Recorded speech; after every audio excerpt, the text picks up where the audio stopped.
Hi everyone, thanks for joining the MHSOP Partnership Day. The format today is a little different to what we had originally intended. We had wanted to deliver this as a live MS Teams event and have some interaction with you all as we usually do in a partnership day.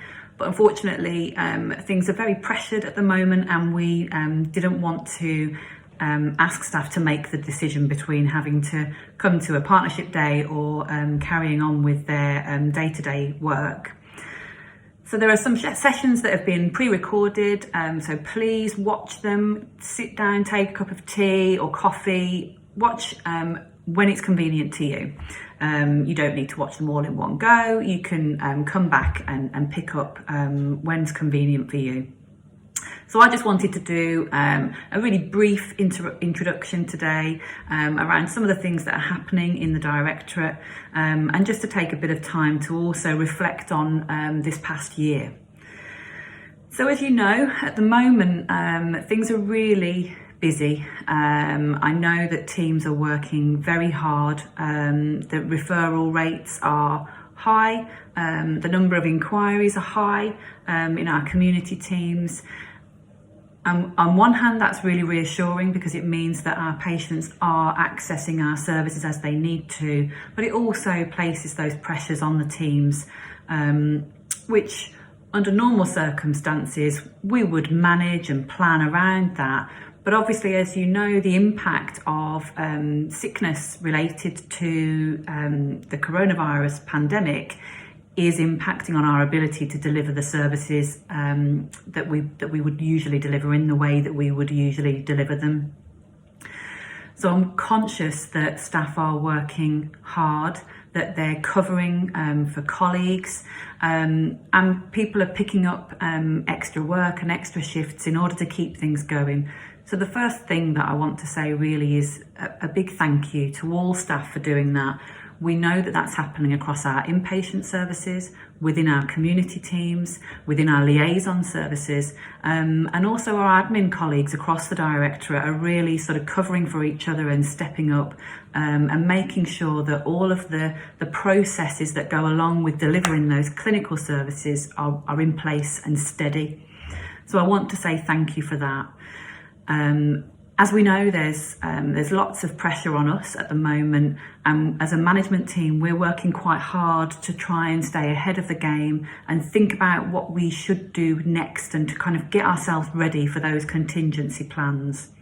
We are expecting staff to have to take leave of absences because of sickness, because of having to self-isolate. And we're planning all of those things in and talking to team leaders and ward managers about those strategies. If you have any thoughts or suggestions or questions about those things, please do talk to your manager. It's really important that we keep communicating through these difficult times.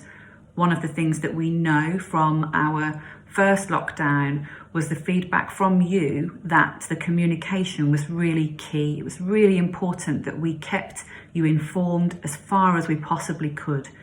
Things change very rapidly. I think you see that in the media, you see it at work. We are working very hard and very rapidly to get things up and running that will support staff to continue.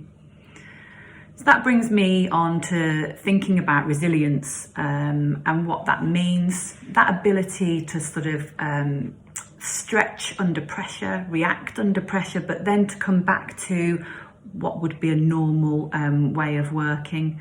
I think thinking about resilience is something that I would ask everybody to do. Really consider what that means for you within your team, for you as an individual. What do you need in order to support your resilience?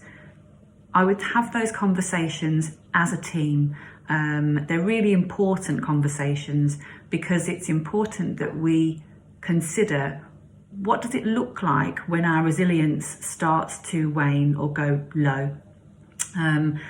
Have a think about that within your team. Have a think about how you can support each other to maintain that resilience.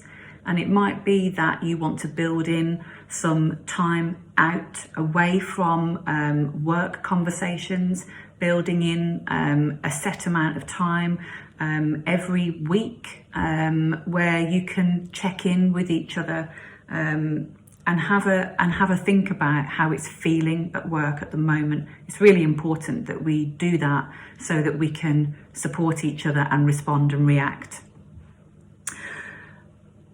The next thing I wanted to just touch on is the restoration and the recovery of services. So that work has continued and it's continued quite rapidly. And for example, I know that in our MAS and our WAD services, staff have worked really hard to get those waiting lists in hand, start to work through the waiting lists and make contact with every single patient that has been referred into those services.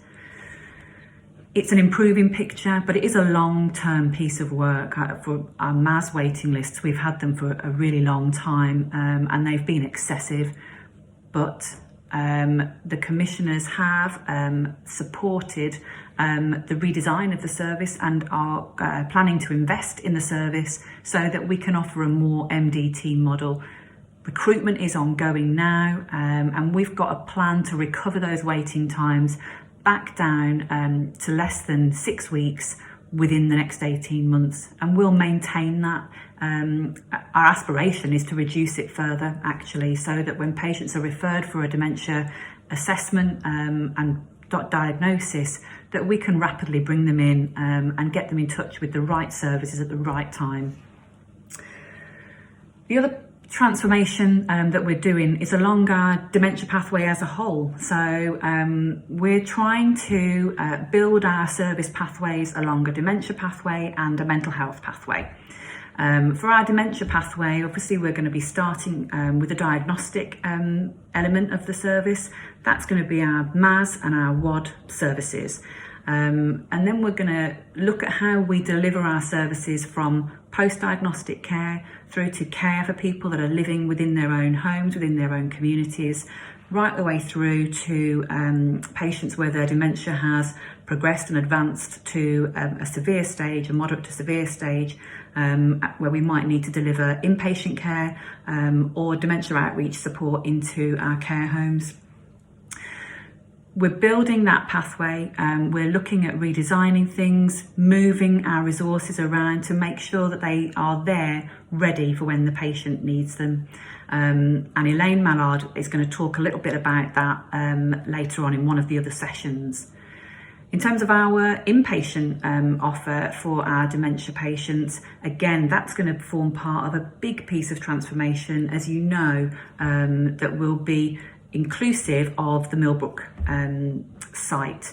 We've got the first meeting today actually with our service users and carers group to gain their engagement and their thoughts and their contributions towards how we design our services for the Millbrook site, but also in the broader context of our services as a whole.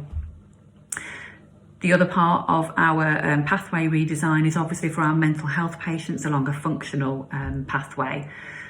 That really pulls in some of the long-term plan ambitions. As you know, we've already put those things in place with our access to crisis teams for our patients, and also our home treatment teams, which have gone through their organisational change so that we've got a consistent, equitable offer for our patients right across the county and the city.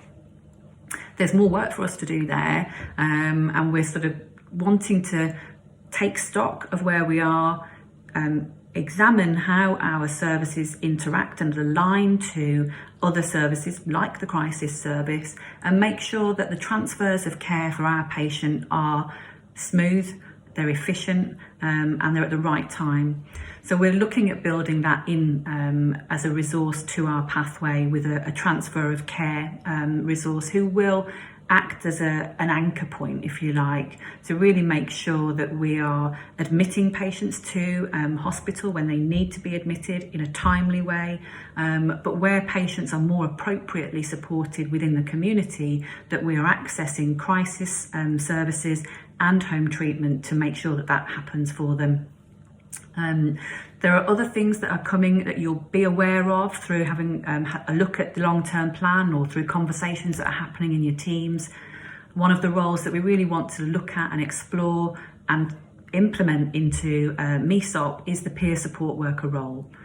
Now that can be quite a challenge for our particular patient group, but that's something that we want to work through because we need to align the way we deliver our care with the long-term plan requirements. So that's something that we're doing.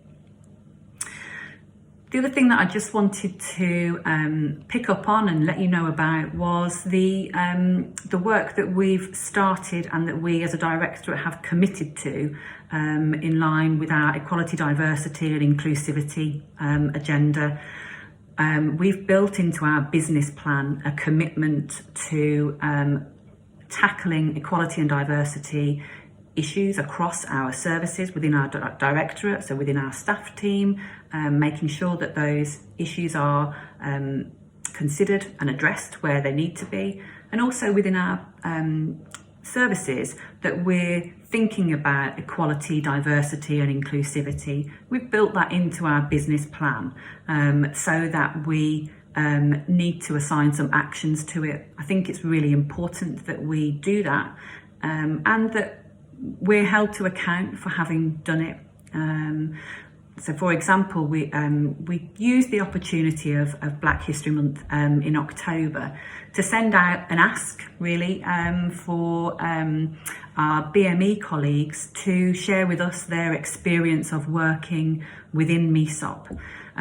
We had some feedback and we would certainly welcome more. It's not something that we want just 1 month a year, we want it all the time. And that's given us some food for thought about things like hate crime and how we recognise it and report it.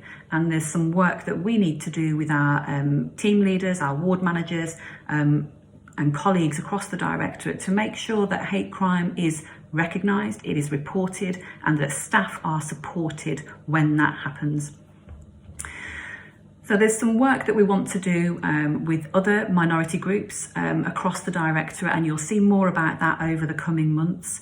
An important thing that we've done is through our equality and diversity lead, Julie Aisha, is we have set up an EDI, Equality, Diversity and Inclusivity email box where staff in the directorate can email Julie. She is the only person that's got access to that inbox with any ideas, any questions, any thoughts, any issues.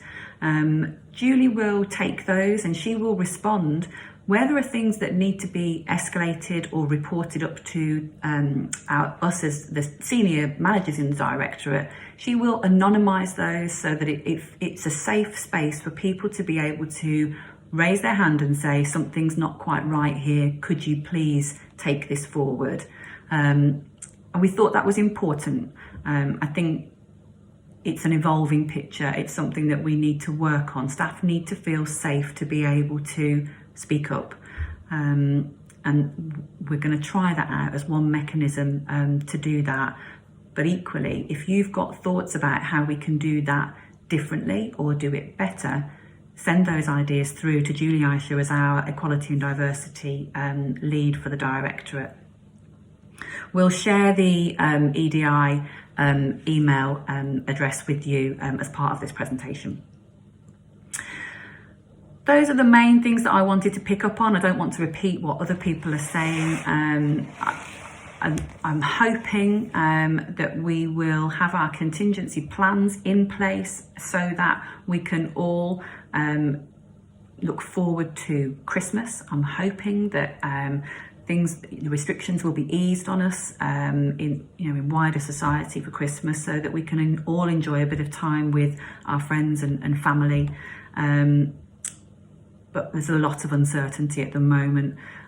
So certainly we're trying to build in our planning and thinking about different scenarios so that we're ready for those scenarios. As always, please do contact us, contact any member of the management team. We're always happy to hear from staff in the directorate with feedback, with questions, queries, but equally talk to your team leader and your ward manager. They are equipped with the right information. There's a lot of it, so it might be that they will need to go away and check it out or double check, things change. But do keep talking to us all. And finally, a big thank you, and I hope that you enjoy the other sessions that are online for you to have a look at today.